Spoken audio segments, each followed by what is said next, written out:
Cécile, bonsoir. Après l'enlèvement de Nicolas Maduro, le président vénézuélien, ce week-end, le Groenland fait partie des autres cibles de Donald Trump. Alors quel est exactement le statut du Groenland ?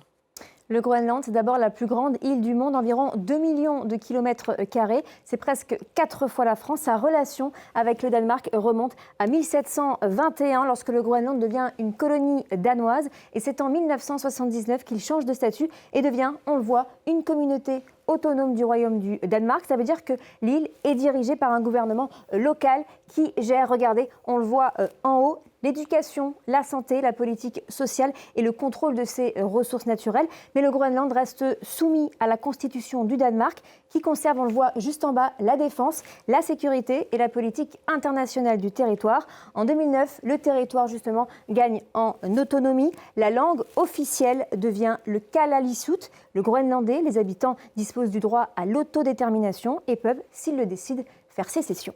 Et alors, quelle est la relation du Groenland avec l'Union européenne ? En 1973, Claire, tout comme le Danemark, le Groenland rejoint la communauté économique européenne, l'ancêtre de l'Union européenne. Mais en 1985, on le voit à la suite d'un référendum, les Groenlandais se retirent. Ce sont même les premiers à l'avoir fait. Aujourd'hui, l'île n'est donc plus un territoire européen, mais le pays auquel il appartient. Le Danemark, lui, oui. Donc les liens avec l'UE sont nombreux. Déjà, tout comme la Polynésie française et la Nouvelle-Calédonie, le Groenland fait partie des 13 pays et territoires d'outre-mer européens, les PTOM, et donc il bénéficie d'une politique de développement de l'UE. Ses habitants sont des Européens, donc ils ont un passeport européen. Autre avantage, les produits importés au sein de l'UE ne sont pas soumis à des droits de douane.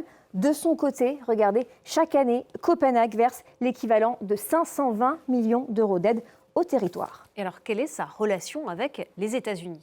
Eh bien, déjà, géographiquement, il est situé dans le nord-est de l'Amérique du Nord. Et puis, l'intérêt de Washington pour ce territoire est ancien. Des propositions d'achat ont été émises dès 1867 et à plusieurs reprises. Une somme de 100 millions de dollars a même été mise sur la table. Pendant la Seconde Guerre mondiale, le Groenland a joué un rôle très important. L'armée américaine y installe ses bases de ravitaillement, y installe aussi des bases d'observation permettant aux Alliés de mieux contrôler l'Atlantique Nord.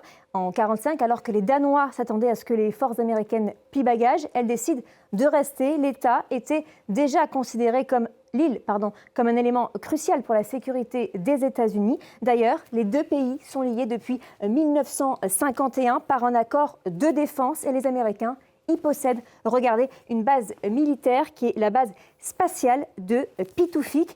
Pendant la guerre froide, Washington réitère car le territoire est à mi-chemin entre les États-Unis et la Russie. La sécurité des États-Unis, c'est d'ailleurs l'argument aujourd'hui amené par le président Trump pour annexer le Groenland. Dans cette dépêche de ce soir, vous l'avez dit Claire, envoyée à 21h06, il dit être prêt à utiliser toutes les options, y compris utiliser l'armée. Mais ce qui l'intéresse surtout, ce sont les ressources, car le territoire regorge d'hydrocarbures et de minerais, de l'or, on le voit juste en bas, de l'uranium, du fer, du zinc également, du plomb et même des rubis. Aujourd'hui, très peu de ces gisements sont exploités, mais on le sait, Donald Trump compte forer de manière intensive.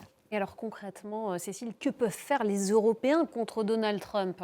Alors le député européen Raphaël Glucksmann lui propose la mise en place d'une base militaire européenne pérenne au Groenland pour envoyer un signal de fermeté. Déjà en janvier 2024, Jean-Noël Barrot déclarait que la France réfléchissait à l'envoi de troupes européennes au Groenland. Objectif, montrer que l'Europe est capable de se mobiliser pour l'intégrité de son territoire. Autre option, couper aux GAFAM, c'est-à-dire à Google, Apple, Facebook, Amazon et Microsoft, l'accès au marché numérique européen qui pèse pour 400 millions de consommateurs. Pour cela, il faudrait, Claire, de l'unité et du courage. Et pour l'instant, ce n'est pas vraiment la qualité première de l'Union européenne. Merci beaucoup, Cécile Galluccio. C'était les clés de l'info.